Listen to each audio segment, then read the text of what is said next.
Mesdames, Mesdemoiselles, Messieurs, bonjour, fidèles auditeurs et internautes de Safir FM TV. Bienvenue dans votre rendez-vous quotidien à la une de vos journaux, suivi du grand Wartan matinal. Je vous rappelle que cette émission vous est offerte par notre partenaire Val d'Afrique. pasti Valda yi Tëngéej lañ leen di defaree dalee ko 1942 ba tey te mbooleem liggéeykat yi fa jaar wane nañ seeni manin ak seeni xarañ ba ñu am tey ay pasti yu mucc ayib yu kenn ëmpaleetul fii ci Sénégal. ba xam ngeen ni pasti yi Dakande bi jóge fii ci mim réew rawatina ca Daaxa Jolof lañu leen di defaree te am na njëriñ lool ci sunu wàllu lekk. dale ko at yu bari njëriñam gi ñuy may ñuy noy nuy neexee tax na ba tey ay nit a ngi koy jëfandikoo ci seeni ataaya ak seen meew ngir yokk seen caf ko. gannaaw pastille Valda am nañu pastille Valdouce bi ñu jagleel xale yi ak pastille Jet ngir ñépp ñu soppul wala ñi maytandiku suukar ku ne ak sa Valda. pastille Valda suñu cosaan.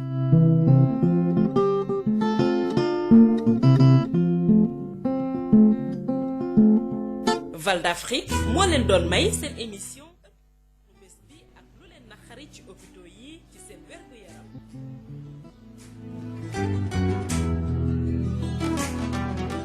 Nous allons démarrer cette revue des différents titres à la une de vos quotidiens de ce mardi 18 septembre 2012 par le quotidien L'Observateur qui revient sur l'affaire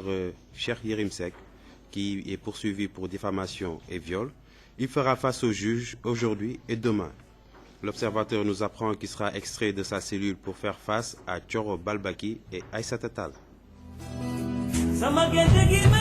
Je suis guéri.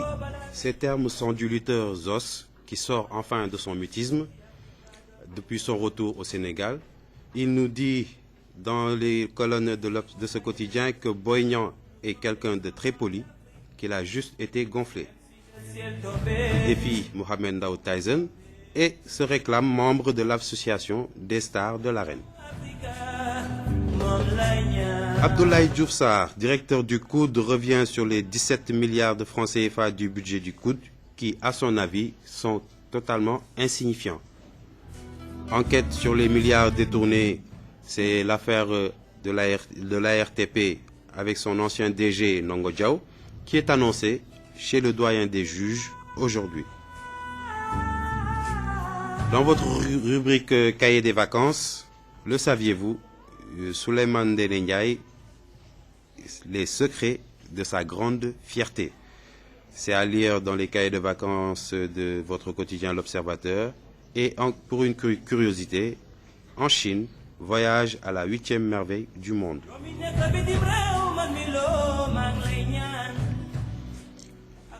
Le quotidien Le Soleil de ce mardi 18 septembre revient sur la visite du chef de l'État en Mauritanie, Macky Sall, qui salue la médiation du président Aziz sur la crise gambienne. Pour le professeur Abdourahmane Gaïndé, le Sénégal marquerait un grand coup en ramenant la Mauritanie dans la CEDEAO. Appel de l'Union européenne au Sénégal, 7,2 milliards de francs CFA seront remis à l'État du Sénégal pour une aide à la sécurité alimentaire et nutritionnelle. Le Brésil, quant à elle, offre 8800 tonnes de riz aux populations vulnérables. Alelo, membre de l'Union des associations des élus locaux, pense que l'État devrait utiliser les terres de la caisse de dépôt pour reloger les sinistrés. Et c'est à lire à la page 8 de votre quotidien Le Soleil. Parlement, la suppression du Sénat adoptée en commission technique. Séance plénière aujourd'hui à l'Assemblée nationale. Transport aérien, Sénégal Airlines et Corsair veulent baisser le tarif entre Dakar et Paris. Et dans vos feuilles d'hivernage de votre quotidien Le Soleil, gros plan sur la place de Gao de Ziguinchor, l'ancien bois sacré devenu lieu de prière. En littérature africaine, Aimé Césaire, fils rebelle de la négritude, est à découvrir dans les feuilles d'hivernage de votre quotidien Le Soleil, donc aux pages 9 à 16. Et nécrologie, décès de Modou Amar membre fondateur de l'URD et ex-député. Nous prions pour que la terre lui soit légère et que le bon Dieu l'accueille dans son paradis. Et nous présentons toutes nos condoléances pour l'occasion à la famille déplorée. Sud Quotidien revient sur le débat sur la suppression du Sénat, qui résiste toujours. Ce dernier résiste toujours au président Macky Sall, qui appelle le Congrès en arbitre, puisque le PDS de Maître Abdoulaye Wade, dominant dans sa globalité le Sénat, a sommé ses sénateurs, nommés pour la plupart par décret présidentiel, de dire non au projet de révision constitutionnelle de Macky Sall. Lutte contre la contrefaçon au Sénégal, un cadre juridique imprécis et incomplet. Et dans le quotidien des sinistrés dans les sites de recasement, toujours des problèmes entre viol, grossesse précoce et délinquance juvénile. Donc histoire à suivre. Et affaire Aronessi, les anciens policiers qui s'érigent en bouclier du commissaire.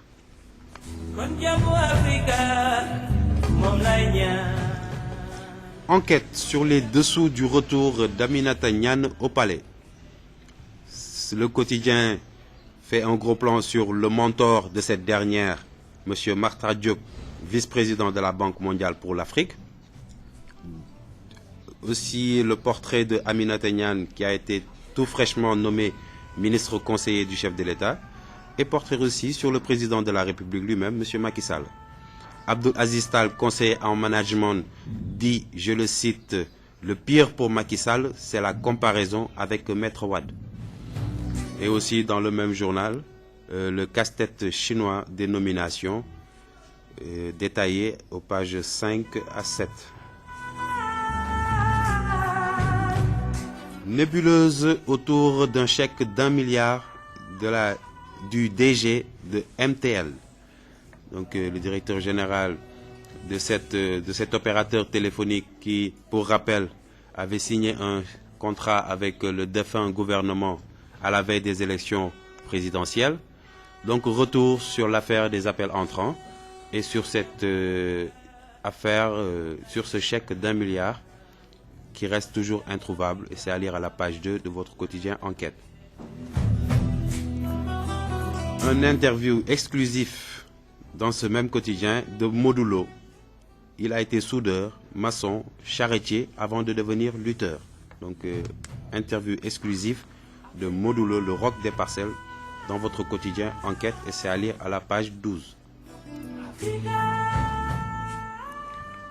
Le journal Le Populaire, lui, quant à eux, nous font un gros plan sur les attaques à la boule puante au Djefdjel. C'est pour parler de la guerre qui sévit entre Talla Sylla et Yoroba. Yoroba dans les colonnes du Populaire qui vilipende Talla Sylla en ces termes, je le cite, quand le Djefdjel a constitué cet instrument de chantage pour continuer à vivre,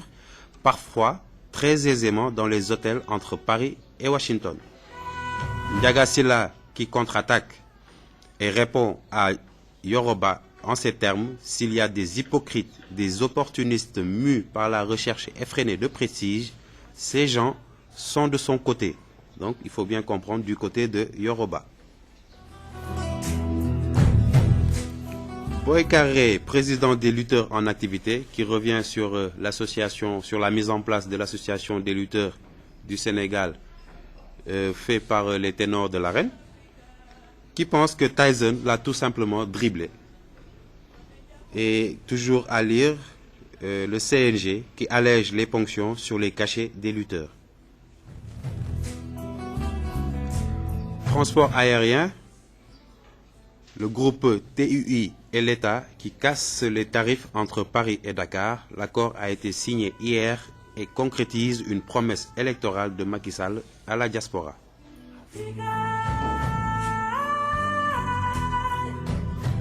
Et retour dans notre immersion d'hier dans l'histoire de notre région de Dakar. Donc la suite de cette histoire aux pages 6 et 7 de votre quotidien Le Populaire. De Kraw, donc le nom de Dakar. l'histoire des 12 pench et des abeilles mystiques. Donc, gros plan sur le premier village Lébou qui a vécu 105 ans. Donc, il s'agit de Mboucher, au Tank, constitué par Yoff, Ngor et Wakam. Le quotidien nous apprend que Lébou est une déformation de Loubou, qui signifie guerrier belliqueux. Et il nous fait aussi l'histoire du temps où la Médina portait le nom de Khourou Khan ou Khan Khour. Donc, jolie histoire de notre région, notre capitale, aux pages 6 et 7 de votre quotidien Le Populaire. Donc la suite pour ce mardi 18 septembre.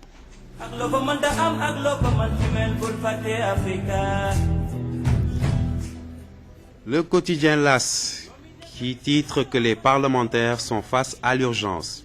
Entre la plénière de ce soir, le congrès de demain pour enterrer le Sénat, le poste de vice-président et le Conseil économique et social, les députés de Benno sont invités à draguer, entre guillemets, les sénateurs libéraux. Et par rapport à ces mêmes sénateurs libéraux, grande grogne de Seydou Gueye, secrétaire général du gouvernement, qui crache sévérité par rapport au comportement de ces derniers, leur népotisme, le recyclage des anciens dignitaires et les nominations tous azimuts. Seydou Gueye livre dans ses colonnes, je le cite, la vérité sur les cas Mansour Faye, Omer Seck et Timbo. Il pense que le président Macky Sall n'a que 10 ministres conseillers contre 27 pour Maître Wade. Donc il ne faut pas confondre. Il nous parle du rejet du projet de loi qui n'est pas un camouflet de l'opposition. Et il pense qu'on ne peut pas distribuer des postes comme on distribuerait des bonbons. Donc Seydou Gueye qui crache ses vérités dans les colonnes de votre quotidien LAS. Et une prestigieuse distinction, Lena Sen, pour rappel l'ex-directrice de campagne de la coalition Idy for Président, citée parmi les femmes les plus influentes du monde. Le chef d'état-major général des armées qui va à la retraite le mois prochain, LAS qui pose la question à savoir qui va remplacer le général de corps d'armée Abdoulaye Fall.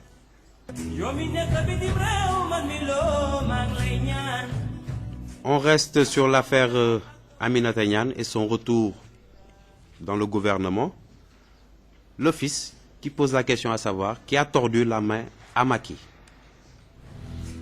L'office qui revient sur l'insécurité au Sénégal. Quand le mal est banalisé, avec les différents termes qu'on entend souvent comme ardo, quatre appuis ou défante, des expressions qui expriment la violence, les policiers donnent leur avis à la page 5 de votre quotidien L'Office.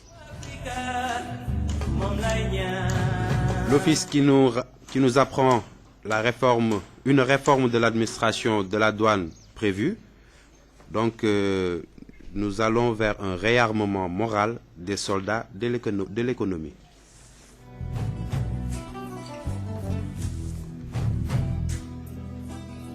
Libération fait un gros plan sur le rapport accablant pour Aminata Niane.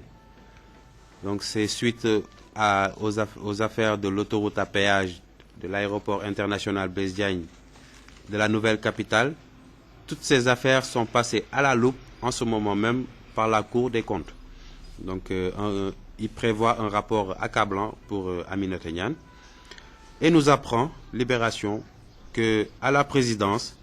Aminata Niane a déjà un jumeau, entre guillemets, qui s'occupe des grands projets du président de la République. Donc c'est à se demander quelle sera vraiment la place de Aminata Niane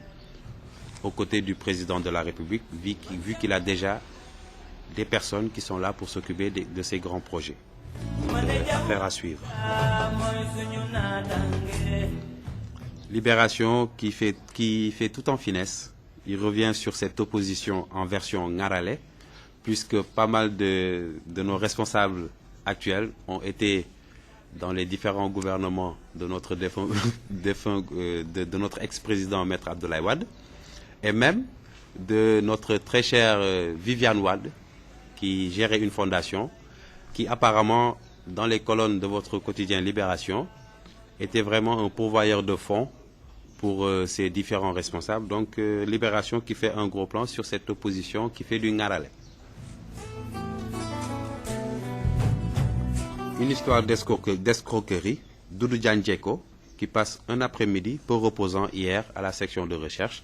Affaire à suivre. Réumi nous parle d'une découverte assez curieuse,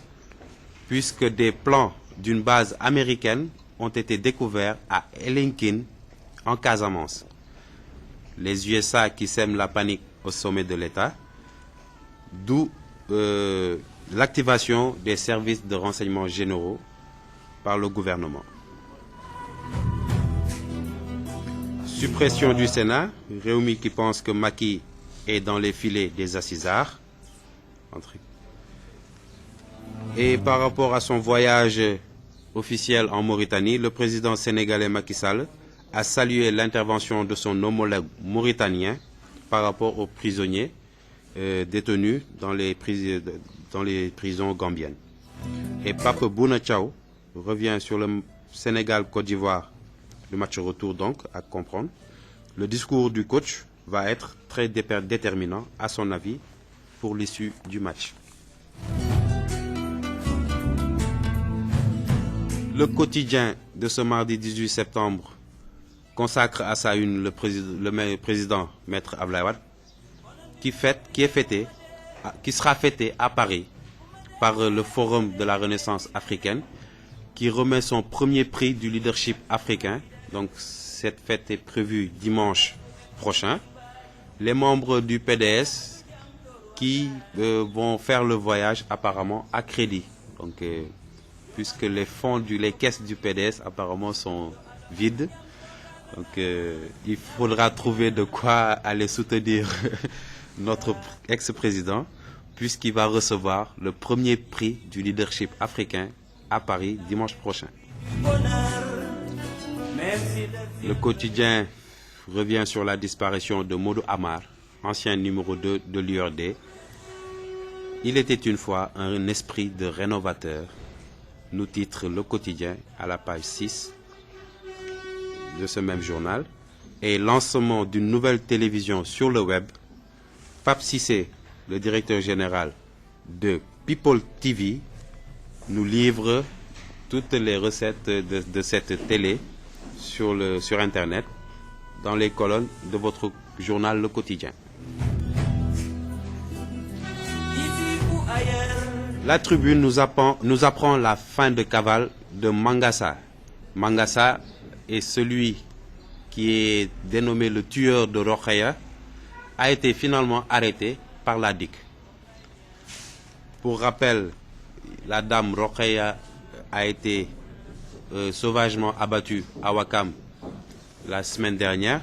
et le tueur supposé, présumé meurtrier, Mangassa, a été arrêté par la DIC. Selon la Tribune, ce dernier est un maniaque sexuel qui est auteur de 4 cas de viol. Il est d'origine mauritanienne et il a été activement recherché. La Tribune nous apprend que la reconstitution des faits se fera en toute discrétion.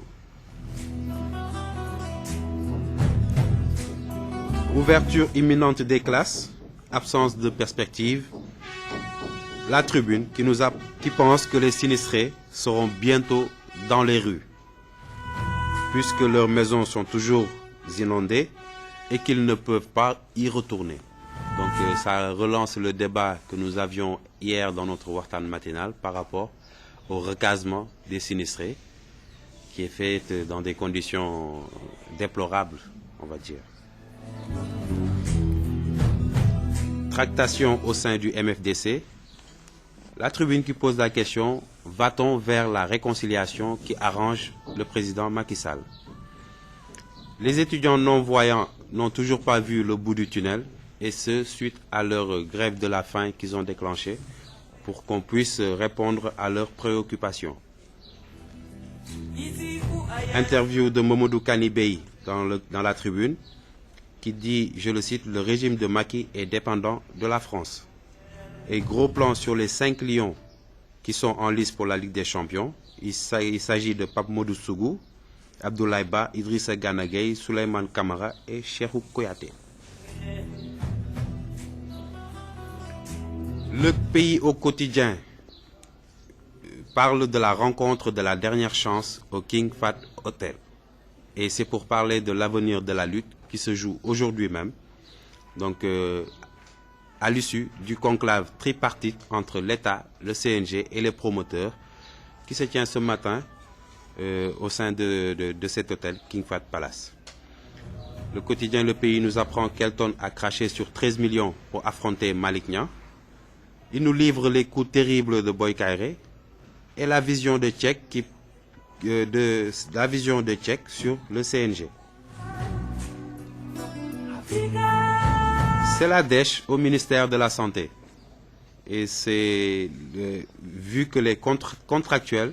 courent toujours derrière 3 mois de salaire.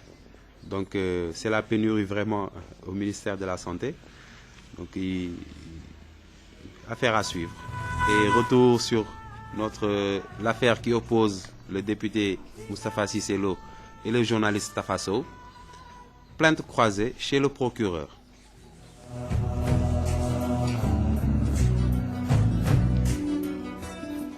Nous restons toujours sur la rencontre tripartite entre les promoteurs, le CNG et leur ministre de tutelle. Aujourd'hui, au King Fahd Palace, la lutte qui revoit, le Direct Info qui titre « La lutte revoit son game », entre guillemets. Donc, à lire à la page 15 de votre quotidien Direct Info. Et depuis la Mauritanie, où il est en visite officielle, le président Macky Sall demande le rapatriement des détenus sénégalais en Gambie le plus vite possible, ici, chez nous, au Sénégal.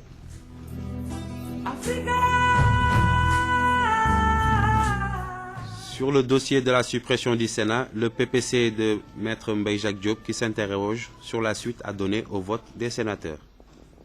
Et transfert d'argent, comment l'innovation monétaire aide les pays de l'Afrique. Football, Real de Madrid, l'entraîneur José Mourinho lâché par ses joueurs. Le quotidien des arènes sénégalaises Sunu Lamb qui revient sur Luc Nicolaï qui semble-t-il est sur l'affiche travaille sur l'affiche Modulo Balla Gaye 2. Par contre, les partenaires du Rock des Parcelles, eux, préfèrent se frotter à Eumeu Sène. Rencontre CNG, lutteur en activité hier, c'était hier, et parmi les dispositions prises, les sanctions financières passent de 25 à 15%. Sunu Lamb qui pose la question à savoir, va-t-on vers une division du monde de la lutte? Et ceci suite à la création de l'Association nationale des lutteurs du Sénégal par les ténors de l'arène. Mambala Zarko ficelé, Assane Ndiaye qui décroche une affiche de rêve. En foot, première journée de la Ligue des Champions dans votre quotidien du sport Stade. 2 chocs, Real de Madrid, Manchester City et PSG, Dynamo de Kiev. Sénégal-Côte d'Ivoire du 13 octobre, le quotidien Stade nous apprend que notre gardien Ousmane Mané se prépare en ce moment même à Ajaccio. Et première ligue anglaise, Demba Ba qui frustre Everton en réalisant un doublé. Le quotidien Stade parle de notre milieu de terrain Sadio Mané en disant qu'il a le potentiel pour éliminer la Côte d'Ivoire.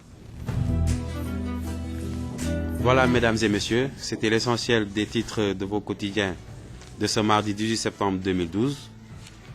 Tout de suite, la version Wolof suivie du Wartan matinal. Je vous souhaite à toutes et à tous une très bonne lecture et une très bonne journée. Merci beaucoup. À tout de suite.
asalaamaaleykum mbokk yi ñu ngi leen di dalal jàmm ci seen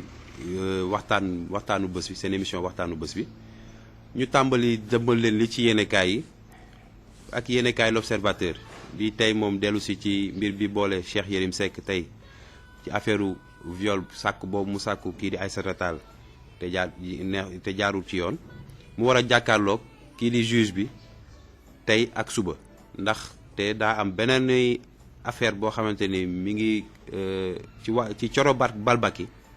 la concerné moom daal fi mu toll nii dafa ñëw dolleeku si ci lii di affaire ba ko booleeg kii di Aïssata Tall Coro Balbaki ñu fàttali leen ne mooy mannequin boobu nga xam ne yéenekaay bii nga xam ne moom la Cheikh Yérim jiite dañu defoon benn article ci moom ne moom daal dafa demoon fële ca Maroc am daal ay mbir yu ñaawteef yu mu fa nekkee woon moom ak benn borom xaalis loolu daal Coro Balbaki moom dafa toppoon na mbir moomu ci yoon mbir moomu daanaka dafa mel ne dañ koo dolli ci mbir bi nga xam ne moo boole Cheikh Yérim ak Aïssata Tall donc mu war a jàkkaarloog juge bi tey ak suba. ci biir yéenekaay bi ba tey Zos bi nga xam ne ba mu dellusee fii ci réew mi ba léegi kenn déggu ko moom daal fi mu toll nii wax na ci yéenekaay l'Observateur moom nee na wér na fi mu toll nii yaram bi dara metteetu ko wér na bu baax a baax sax moom mi ngi ñuy xamal ci yéenekaay bi ne Boy Niang xale bu yaru la waaye dañ ko kii daal dañ ko yaboon yóbbu ko ci njuubte bi mu def teyu ko moom mi ngi xamal ci yéenekaay bi pare na pour takk ngembam bëre kii di Tyson te tamit moom nee na bokk na ci association bii nga xam ne moom la mbër yi nga xam ne ñoom ñooy VIP yi daanaka taxawal moom mi nee na moom ci association boobu la bokk. cahier de vacances yi ñoom ñëw di ñu xamal ci suñu premier ministre Souleymane Ndéné Ndiaye moom mi ñuy xamal daal fa mu jóge famille ba mu bokk yaayam ak ay maamam xamal ñu daal moom fierteem ba mu ngor gi mu àndal ak jom ji fa mu ko jële loolu di ngeen ko mën a jàngat ci biir yéenekaay l'Observateur. Abdoulaye Diouf Sarr moom nga xam ne fi mu toll nii mooy directeur njiitu fële di COUD maanaam centre des œuvres universitaires bu Dakar mooy université bi moom di xamal ñu ne daal fukki milliards ak juróom-ñaar yi nga xam ne mooy budget bi ñu jagleel lii di centre des œuvres universitaires bi xaalis boobu doyul benn yoon te du dara comparé ak ñoom la ñu yittewoo ngir doxal bërëb boobu. Le Soleil tey bu mardi 18 fukki fan ak juróom-ñett ci weeru septembre bi moom tey dellu si ci ganal ba suñu président amal fële ca Mauritanie moom daal rafetlu na loolu lii kii di Aziz nga xam ne mooy président wu Mauritanie dox tànk jéego yi mu dox ci suñu diggante ñun ak Gambie ci coow li fi amoon ci suñu doomu Sénégal yi ñu fa boomoon suñu président Macky Sall rafetlu na loolu kàddu yi nga xamante ni ak jëf yi nga xam ne kii di président Mauritanie moom dox na ko ci. Professeur Abdourahmane Gaynde moom nee na yaakaar na ne Sénégal daal bu fexee ba kii ñii di waa Mauritanie dellu siwaat ci biir CEDEAO bi mooy maanaam mbootaay bi ëmb dëkku Afrique sow jant yi nee na bu Sénégal fexee daal ba Mauritanie dellu siwaat ci boobu mbootaay dina doon jëf ju màgg te jëf bu ñëpp di rafetlu. Union européenne ñoom jagleel nañ ñu benn ndimbal ci lu toll ci juróom-ñaari milliards ak ñaari téeméeri millions pour ñu mën a jokkalanteeg li nga xam ne mooy dund gu cher gi dund gu metti bi ak tamit wàllum dundu xale yi maanaam tout tànk yi liir yi seen dund ak pour que Sénégal mën a fexe ba matal li nga xam ne mooy jumtukaay yi ci wàllum dund. Brésil moom réewum Brésil ñoom daal jox nañu ci lu toll ci juróom-ñetti junni ak juróom-ñetti téeméeri tonnu ceeb pour jàppale population yi maanaam doomu askan bi nga xam ne ñoom ñoo gën a dund seen dund moo gën a metti. kii di Alelo moom wax ci biir yéenekaay Le Soleil moom mi ngi bokk ci Union des associations des élus locaux maanaam mbootaay bi ëmb maire yi mooy ñi nga xam ne ñooy jiitu commune d'arrondissement yeeg kii local yi moom nee na daal nguur gi war naa fexe nu mu jëlee suuf si nga xam ne moo ne fële ca caisse de dépôt xool nu mu koy jëfandikoo ngir jagleel ko ñi nga xam ne mbënd mi ñoom la sonal. ñu jëm fële sa assemblée nationale ñu xamal ñu ne daal Sénat bi ñu bëgg faat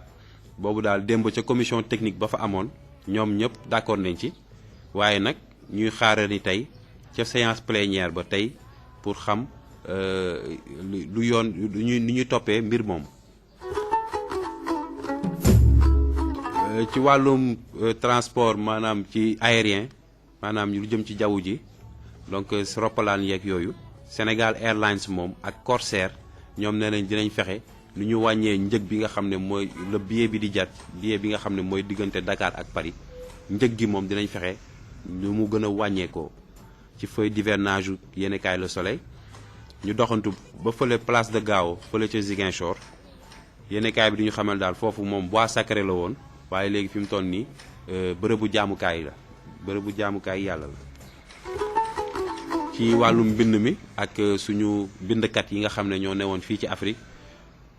Le Soleil tey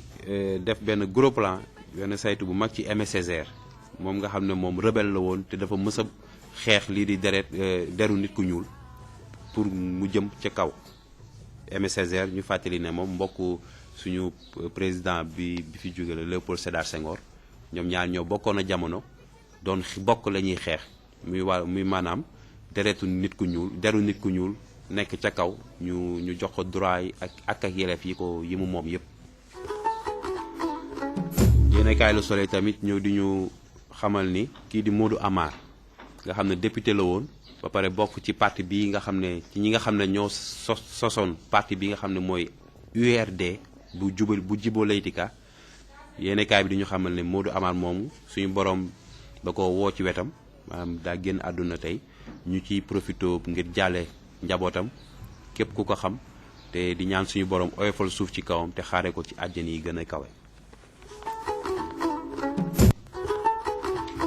Yéenekaay Sud Quotidien moom ñoo xamal ñu ne daal diggante Sénat bi maanaam sénateurs yi nga xam ne ñoom nee nañ dañuy taxaw temm ba kenn du fi jëlee lii di Sénat bi te loolu mu doon ndogal boo xam ne président Macky Sall moo ko jël fi mu toll nii de congrès bi rek moo mën a dox seen diggante moo mën a xam ndax moo mën a décider ne ndax dinañ fi dindi Sénat bi wala dañ ko fi bàyyi. ñu xam ne daal ndax sénateurs yi ñoom li ci ëpp waa PDS yi la te ñoom pare nañ pour taxaw temm ne duñu nangu mukk ñu jële fi ñu faat lii di Sénat bi.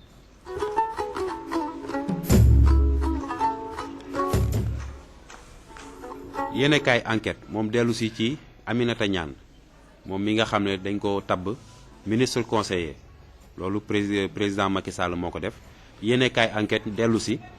di ñu xamal moom Aminata Niane di ñu defal portrait maanaam di ñu xamal moom jaar-jaaram ak ba bi mu jógee ci loxo yi ki nga xam ne mooy Makhtar Diop nga xam ne moo nekkoon ki toppoon ci njiitu Banque mondiale bi nga xam ne moo nekk fii ci Afrique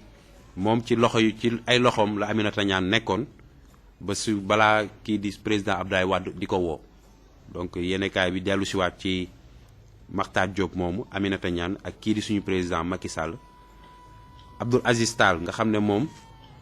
xam-xamam dafa màcc loolu ci mbirum management moom di ñu xamal ci biir yéenekaay bi daal ne Macky Sall moom lu gën a yées lu mu mën a def mooy muy méngale boppam ak Abdoulaye Wade loolu daal mooy li nga xam ne loolu la Macky Sall war a gën a moytu ñu koy méngale kii di maître Abdoulaye Wade. ci biir yéenekaay bi it ñuy xamal tabb yi nga xam ne président mi ngi koy tabb jafe-jafe yi muy jural ak xel yi mu jaxase daal ci mbirum ci bopp nit ñi yéenekaay bi diñ ci jox ay tegtal. Enquête tamit dellu si ci problème bi fi amoon ci opérateur téléphonique boobu di MTL nga xam ne moom nguuru Ablaye Wade dañ koo joxoon signé loon contrat boobu ñi ngi dëgmal élection présidentielle yi ba ñu joxe woon chèque bu toll ni ci benn milliard boobu nag moom ba léegi kenn xamul fu mu dugg fu mu jaar yéenekaay Enquête dellu si waat ci affaire ci mbir moomu. ci biir yéenekaay bi ngeen mën a waxtaan bu yéenekaay bi amal ak kii di Modou Lo ñu ñuy xamal ne moom nekk na fi soudeur nekk fi maçon nekk fi dawalkatu charrette balaa muy doon mbër donc yéenekaay bi dem seeti ko am waxtaan bu yaatu bu mu def ak moom loolu ci fukki pàcc beeg ñaar bi moom di ngeen ko ci mën a diir Modou Lo defi mu jaar moom daanaka bëri na lool balaa muy doon mbër daanaka mbër yëpp moom boo xoolee ñu ci bëri tamit am nañu métier ku ci nekk am nga métier boo xam ne ca nga newoon balaa ngay dugg ci làmb ji donc c'est bien parce que day wane ni rek même bu ñu jàngul it am nañ expérience am nañ benn capacité professionnelle te loolu lu baax la ci seen reconversion bi nga xamante ni nii bu demee ba seen carrière jeex danañ ko mën a def. Le populaire moom tey ñëw ci di ñu yëgal xeex bu metti bu am fële ca biir jëf jël nag ñu fàttali leen mooy parti bi nga xam ne moom la Talla Sylla jiite woon ñu ci profité di nuyu siyaaraale suñu Talla Sylla numéro 2 bi fi ne moom daal Talla Sylla bu mag bi daal mi ngi ci coow lu metti daal la nekk ak kii di Yoro Ba ndax ñoom ñaar fi mu toll nii seeni mbokk yi ñi ngi sànnante ay xeer yu metti ba fi mu toll nii Yoro Ba moom nee na ci biir yéenekaay bi jëf jël moom yoon yi mu daan jël ngir di chantage nguur gi c'était pour mën a dem ci hôtel yi la rek mën a tëdd fu neex di lekk-lekk bu neex moo taxoon ñu doon am taxawaay boobu di ŋàññ nguur bi pour loolu la woon Ndiaga Sylla moom ñëw dellu si tontu ko ne bu fekkee ne fii daa am ay naafiq ak ñoo xamante ni nii ay opportuniste lañ ñoo xam ne ñoom daraja rek moo leen tax a jóg nee na ñooñu ci wetu Yoro Ba lañ nekk donc mu doon xeex bu metti bu am fële ca biir jëf jël ci diggante bokk Talla Sylla yi ak kii di Yoro Ba ngeen mën koo liir ci seen yéenekaay Le Populaire. Boy Kaïré dellu si ci biir yéenekaay bi moom nga xam ne moom mooy président wu association des lutteurs en activité ñu ñëw tabb beneen association nationale des lutteurs du Sénégal donc mu doon loo xamante ni nii jaaxal na nit ñi ndax ñaari mbootaay yëpp daanaka benn la léegi nag Boy Kaïré di ñu xamoon ne daal kon Tyson moom da koo bëgg a njuuj njaaj rek jaar ci suuf nangu palaasam moom ci xam moom mu joxe xam-xam mu joxe yooyu kàddu ci biir yéenekaay bi yéen ñuy xamal ñu tamit ni CNG wàññi na bu baax sanction yi nga xam ne moom la daan teg mooy ñii di lutteurs yi mooy seen cachet yi ñu daan dagg nee na moom daal wàññi na ko bu baax ci saison bii ñuy ñëw incha allah. Populaire démb tàmbali woon benn doxantu ci histoire u Dakar suñu capitale ñu daan ko woowee dëkk raw démb ñu jox leen ci lu bari ñu tegtal leen ci lu bari tey yéenekaay bi dellu si di mottali la mu tàmbali woon démb donc tey moom mu jagleel rubrique bi tey bi ci fukk ak ñaari penc yi nekk biir Dakar ak jamono jañ naan dafa amoon ay yamb yu ñëwoon fees dellu biir Dakar donc yéenekaay bi dellu siwaat ci mbir yooyu mu ñuy xamal ni Mbuuxeex mooy village yu lébu bi nga xam ne moo njëkk am ci fii ci Dakar te am na ci lu toll ci téeméeri at ak juróom ba fi mu toll ba ñu jógee ci Mbuuxeex ñu dellu ci lii di tànk nga moom waa Yoof yi lañ ko daan woowee waa Ngor yi ak waa Wakaam yi yooyu ñoo daan wax village tànk yéenekaay bi duñu xamal ni tamit lébu mi ngi jóge ci mot bi nga xam ne mooy lubu te lubu moom li muy signifier li muy tekki mooy guerrier mooy jàmbaar bu dul dellu ginnaaw loolu la lubu di tekki te lubu ci fa la jóge ñu xamal ñu ne mooy lébu yéenekaay bi di ñu xamal nit ne quartier bii di Médina moom mi ngi tuddoon xuuru xaan wala boog nga ne xaan xuur ñaari tur yooyu daal daanaka noonu la quartier bii di Médina tuddoon mu doon lu am solo ndax baax na trop ñun ñu xam suñu histoire dëkk suñuy cosaan ndax Dakar ñu bëri ñu ngi biir Dakar te mënuñu laa wax Dakar lu ko tax a jóg waaw ay boo waxee sax ñu ne la ay booy Dakar ngeen xamoo leen àdduna xamoo leen xam nga booy Dakar dañ leen jàppee ay tubaab yu ñuul moo tax lii baax na de temps en temps yéenekaay yi di dellu si ci histoire suñu région yi ngir ñu mën a xam suñuy gox yi la nu ñu parce que tubaab yi daa ñëw soppi lépp tubaab moom daa ñëw moo bu mu dégg ñu koy wax mu soppi ko ci moom déformé ko ci moom nu mu ko bëggee daanaka ñun ñëpp ñu ñëw nag topp ci donc c'est bien ñu mën a xam ne lébu lubu lañ koy wax te lubu moom mooy jàmbaar gu dul dellu ginnaaw kon boog ngàcce ngaalaama ñëpp ñii di ay lubu.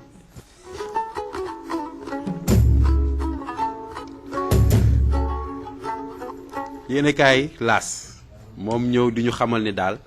suñu député yi moom fi mu toll nii amatuñu benn jot ndax bu weesoo tey plénière bi ñu nar a amal tey ci guddi mooy séance plénière bi ñu nar a amal tey ci guddi ak congrès bi leen di xaar suba ngir ñu mën a faat lii di Sénat bi di bëgg-bëgg président de la République ak poste vice président ak lii di conseil économique député yi daal moom mooy nekk ñaari fan yi moom ñi ngi ci 100 mètres gu metti waaw coono gu metti moom lañ nar a duñ naruñoo nelaw moom ñaari fan yi moom député yi naruñoo nelaw gu bari donc suba moom damay ragal congrès bi moom comme discours politique général u premier ministre bi keroog am na si ñoo xam ne ñoom dañoo xandoor discours bi yëpp dañ koo xandoor ragal naa ne nag moom bu ñu delloo suba congrès bi ñu fanaan plénière tey suba ñu war a congrès ah waaw mer gàddu yi moom war dina fa am yoon bu weesoo loolu yéenekaay bi ñëw moom dem seeti kii di Seydou Gueye nga xam ne mooy secrétaire général u présidence gouvernement bi moom wax na ay dëggam te dëgg yu metti nag la génnee ci biir yéenekaay bi ci doxalinu sénateur u parti démocratique sénégalais yi seen waaw ak fal yi ñi poste yi nga xam ne ñi ngi daw ci ginnaawam coono yi ñu bëgg teg président bi ci ni muy ñi fi newoon naka nañ leen ñi delloo si waatee coow yooyu yëpp Seydou Gueye dellu si ci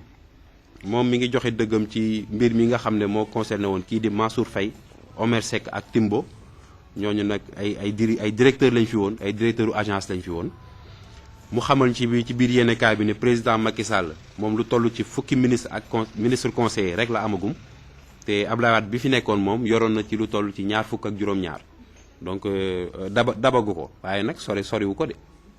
waaw donc nee na bu ñu jaawale Seydou Gueye dellu siwaat ne tamit projet de loi bii ñu bëgg a bañ loolu moom dañ ci ay naxsaay la rek waaye xam nañ ne day waaw lu war a am la te tamit mu wax ci mbirum ñi nga xam ne ñooy xëccoo poste yi nee na mënuñoo jox ñëpp poste comme si dañoo yor ay tàngal suñu mbuusu tàngal rek di ko distribuer poste yi du yëfu caaxaan liggéey la te du dama àndoon ak yow rek dama war a bokk ci circuit bi déedéet donc Seydou Gueye am waxtaan bu yaatu bu mu am ci ñaari page mooy 6 juróom-benn di page bi ak juróom-ñaareel bi yéenekaay bi tamit ñëw dellu si ci parce que ki ñu tudd nii moom gëjoon nañu ko dégg lool muy Léna Sène bu ñu koy fàttaliku moo nekkoon directrice de campagne bu coalition Idy for présidente waaye daanaka bi élection yi jeexee ba léegi moom waaw dafa ne fees ni menteng comme ni ko DJ Inox ak Talla Sylla di waxee kenn dégg ko kenn gisu ko yéenekaay bi ñëw xamal ñu ne daal moom dañ koo jagleel ne ci jigéen yi gën a influente mooy ñi gën a am ndogal ci àdduna bi ci la bokk kon bokk loolu duñ def lu rafetlu ko ndax doomu Sénégal la te loolu ñun ñëpp fierté Sénégal la donc mu doon distinction ak ndam bu ñuy rafetlu yéenekaay bi di ñu xamal tamit ne kii nga xam ne mooy njiitu armée di général Abdoulaye Fall moom daa war a dem retraite weer bii ñu dëgmal yéenekaay bi di laajte nag kan moo ko nar a wuutu ci poste boobu di chef d'état-major général des armées yéenekaay office bu talaata bi tey moom di laaj waa Macky moom kan moo banque loxoom ngir mu woowaat Aminata Ñaan moom daal question boobu lay yéenekaay office di pose di laaj mu doon tamit lu mooy li jaaxal ñëpp rek fi mu toll nii yaakaar naa ku ko waxul it yow jaaxal na la lool lu tax suñu président Macky Sall woolu kii di Aminata Ñaan teg ko ci wetam donc mu doon loo xamante ne nii ñëpp ñi ngi bëgg a xam lu waral mbir moom yéenekaay bi di ko laaj moom it mu dellu siwaat ci wàllum insécurité bi am ci dëkk bi maanaam ñàkk kaaraange bi fi am di xamal ne daal léegi violence moom dañ koo banaliser mooy maanaam léegi nit ñi moom soxor gi moom dafa bari léegi nit ñi yéwénatuñu nit ñi dañoo soxor ndax léegi koo wax mu ne la dama lay yóbbu àddo koo wax mu ne la defal naa la 4 appui koo wax mu ne la non dañ koy defante ba mu saf-saf donc mbir mi léegi dëkk bi kenn muñalante wuñu nit da ngay ñëw fekk muy jóg war a liggéeyi nekk ci lëndëm bi yor saagam di dox pour dem daani dooleem nga kar ko am noo def ak moom lor ko boo ko faatu donc maanaam doy na waar mbir mi doy na waar lool te loolu war nañ ci jóg ndax dëkk moom balaa muy mën a développer nit ñi mën a doxantu ci sécurité ñu mën a génn nga xam ne boo génnee sa kër foo mënti dem di nga dem ci jàmm ñëwaat ci jàmm te loolu nag suñu nguur gi war nañ cee taxaw ndax police de proximité dafa baax ci dëkk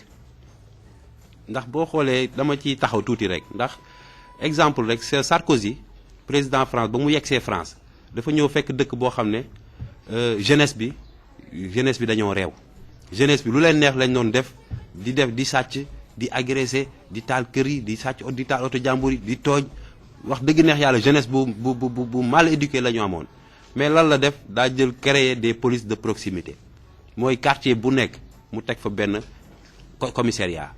ba pare policiers yi ñoom ak askan wi ñooy ànd di doxantu ci biir dëkk bi nit ñi booy dem di dox yi def say course wala nga dem di dem poste ak yooyu da ngay romb ak policiers yi ngeen di nuyante donc loolu rek moo nekkoon déclic bi ndax ba mu defee loolu ñu bëri comprendre ñu woon waaye ñun ñi fa newoon sax toog nañ benn instant ñu ne non Sarkozy moom africain yi la fi bëgg a jëlee moom buggul africain mais ndekete moom yéeneem moom mooy dëkk bi nit ñi au moins nekk ci jàmm ndax jàmm moom ci la lépp xaj jàmm bu amul ci dëkk développement mënu faa am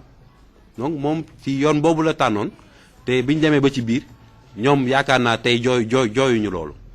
wàññil na leen seeni coono gu bari te saafara na problème mu délinquance bu bari bu fa amoon donc suñu njiit yi loolu exemple la ndax loolu it lu baax la jëf ju baax moom dañ ko war a roy lu mat a roy la donc ñuy lancer appel suñu njiit yi ñu xalaat ci mbir moomu du police boo xam ne daf fiy nekk pour di réprimer pour di dóor wala di kii déedéet police de proximité la te ku neex proximité mooy bu jege askan bi bu jege coono askan bi di ko bokkook ñoom di leen ci taxawu donc loolu yaakaar naa bu ñu defee appel du ñàkk ñi nga xam ne pare nañ pour def liggéey boobu waaw ñu créer emploi jox leen jumtukaay ñu ànd ak police bi ànd ak armée bi nga xam ne dañ leen soutenir ñoom ñu ñëw nag wàcc ci askan wi jege leen nekk ñi leen ñuy gindi boo jëlee kii sànni kaas ci mbedd bi ñu romb la ne la sëñ bi waaw jëla kii rek nga def ko ci poubelle bi wala gis ñaar ñuy xuloo ñu ñëw àtte leen waxtaan ak ñoom ba xam seen problème lan la arrangé ko donc loolu moo manqué fi mu toll nii loolu la ñu soxla mais du répression du nekk di dóor yor sa liif rek foo tollu dóor déedéet du loolu yaakaar naa muñalante bi mooy dañuy dellu soit ci muñalante bi faaw mu am suñu biir te suñu njiit yi war nañu dinañ gañe ci lu bari ci xalaat ci mbir moomu donc ñu doon juste benn appel bu ñu bëggoon lancer rek ngir ñu bàyyi ci xel. Libération tey moom Aminata Niane la jagleel unam mooy li gën a fësam ci titre yi ndax moom daal ñu xamal ñu ne présidence bale mu jëm am na koo xamante ne ma nga fa ba pare te moom liggéeyam mooy saytu projet yu mag yi nga xam ne président de la république moo koy def Aminata Niane moom looloo nekkoon liggéeyam ci APIX ak ci wetu maître Abdoulaye Wade Macky Sall woolu ko ci wetam daanaka dañuy xalaat ne liggéey boo ko tax a jóg waaye yenn kaay bi du ñu xamal ne am na koo xam ne mi ngi foofu di ko def donc bu fa yeggee moom baa du am télescopage seen diggante baa ñoom seen biir duñu doxante ci seen i tànk.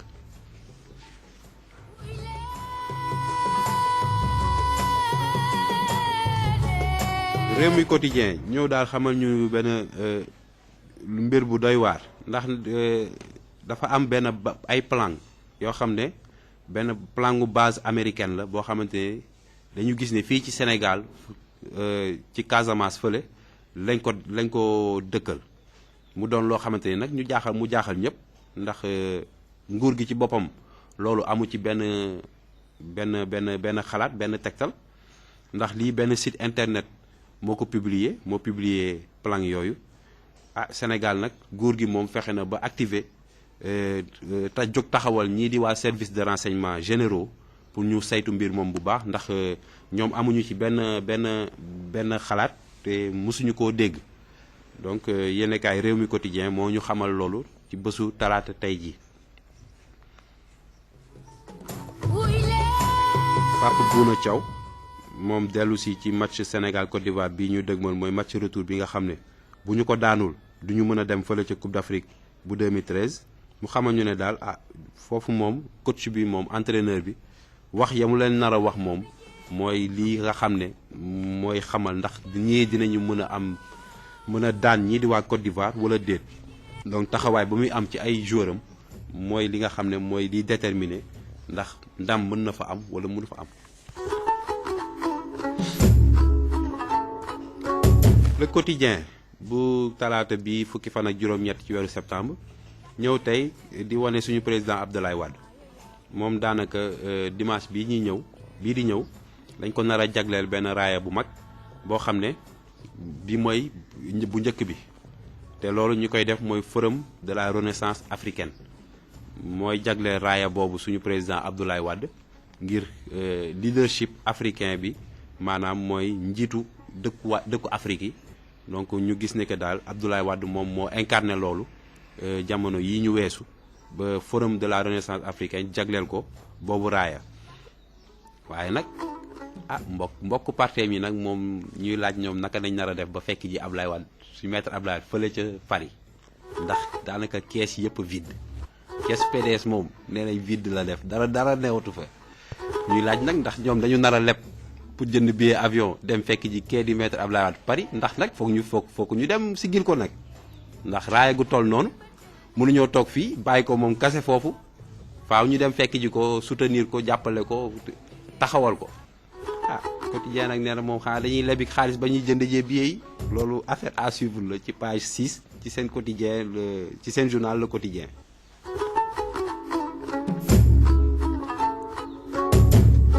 Vacances au quotidien ñoom benn lu ñuy jagleel ci vacances yi benn rubrique la quotidien di ñu xamal ñii di quartier Fann Hock ak Sicap Fann quartier boobu daal ñaari histoire la am mu doon quartier bu yàgg nag Sicap Fann ak Fann Hock donc quotidien bi dellu si waat ci histoire boobu xam nga lii day baax lii dafa baax ñuy xam histoire suñu dëkkuwaay yi donc le quotidien ñoom it am na lu ñu jagleel mbir bu mel noonu.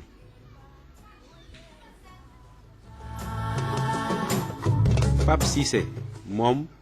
direct mooy njiit lii di People TV nag benn télé la boo xamante ni nii ci internet bi lay daw mu doon lu bees comme ñun daanaka fii Safir FM li ñuy def am nañu web TV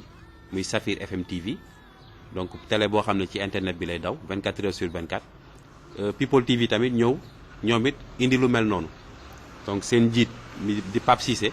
démb amaloon benn daje fële ca Douta Seck ngir présenter People TV présenter télé boobu li ko tax a jóg moom xamal na ne ci wàllum culture ak wàllum people maanaam suñu star yi fi nekk artistes yeeg yooyu télé boobu daanaka li ci ëpp loolu lañ ko jagleel donc mu doon démb benn waxtaan benn daje bu amoon fële ca Douta Seck démb yéen kaay Le Quotidien dellu si ci.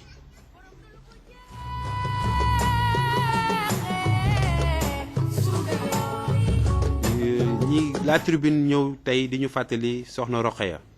ñuy fàttali ne Soxna Rokhaya mooy ki nga xam ne dañ ko fekkoon fële ca Wakaam faat gu xaw a doy waar sax bu metti ba yéen kaay La Tribune di ñu xamal ne ki def jëf ju ñaaw jooju waa DIC di division d'investigation criminelle ñoom jàpp nañ ko mi ngi wuyoo ci turu Mangasa mu ñu xamal ne daal moom ab dof la dof boo xamante ni nii moom di wër di agressé jigéen yi ngir sàkku leen la fi nekkee ba am na yeneen ñeenti jigéen yoo xam ne def na leen ko ñuy xamal ne moom mi ngi jóge fële ca dëkku Mauritanie que yàgg nañ bañ koy seet yéenekaay bi tamit di ñu xamal ni dinañ delluwaat ci mbir moomu waaye ci nu mu gën a gaawee ba mën a xam Mangasa moom lan moo tax mu def jëf li ni mel. yéenekaay bi dellu si ci tàmbali école yi ñuy waajal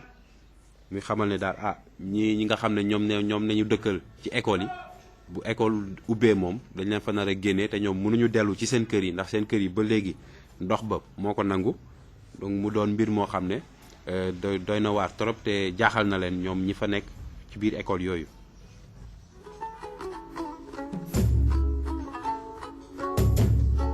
ñuy fàttali ne étudiants yi nga xam ne ñoom dañu am laago mooy maanaam duñu gis ñoom te ñu am baccalauréat comme yeneen i étudiants yi ñoom daal dañoo doon grève de la faim fan yi yëpp ngir ñoom seen avenir ci école yi ak université yi xamuñu ko parce que ndax jagleeluñ leen dara benn jumtukaay boo xam ne ñoom dinañ mën a ñëw dugg ci université boobu yeggali seen jàng na mu waree ñoom gannaaw ba ñu defee grève de la faim moom ba léegi nii nguur gi waxul lu jëm ci ñoom te seeni naqar daal ba léegi kenn mënu ko saafara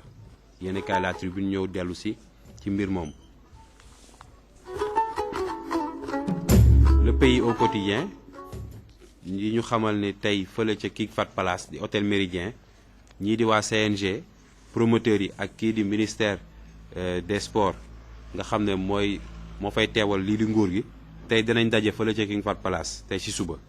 ngir waxtaan ba mën a xam avenir u làmb ji moom naka lay demee. yéenekaay bi di ñu xamal ni kii di Elton dañ ko gannaaw bañ ko proposé lu toll ci fukki millions ak ñett ngir mu bëreeg Malick Niang moom mujj naa delloo koppar googu ne dafa tuuti nangu ko pour bëreeg Malick Niang. Boy Kayre tamit dellu si waat ci coow li am ci diggante ñoom ak association bu bees bi nga xam ne ñoom Mohamed Ndao Tyson ak mbëru ñi nga xam ne ñooy ténoru arène bi samp cek moom it ñoo di joxe xalaatam ci li nga xam ne mooy CNG bi. yéenekaay bi tamit dellu si ci affaire bi nga xam ne moo boole kii di Moustapha Cissé Lo nga xam ne député la ak journaliste bi Tafa Sow ñoom ñaar ñuy xamal ku ci nekk daal da ngaa porter plainte sa morom fële ca kanamu procureur donc lu ñuy topp la. ñi fële tamit ca ministère de la santé ñuy xamal ne daal contractuels yi mooy maanaam ña nga xam ne dañ leen ay prestation lañ fa daan def donc ñoom ñetti weer a ngi nii jotuñu seeni salaire. Direct Info moom it ñëw wax ci mbirum làmb ji nga xam ne daal tey promoteur bi CNG ak ministère des sports tey daal war nañoo fexe lu ñu saafara làmb ji boobu ñu mën a takkaat ngemb yi ci lu mu gën a gaaw.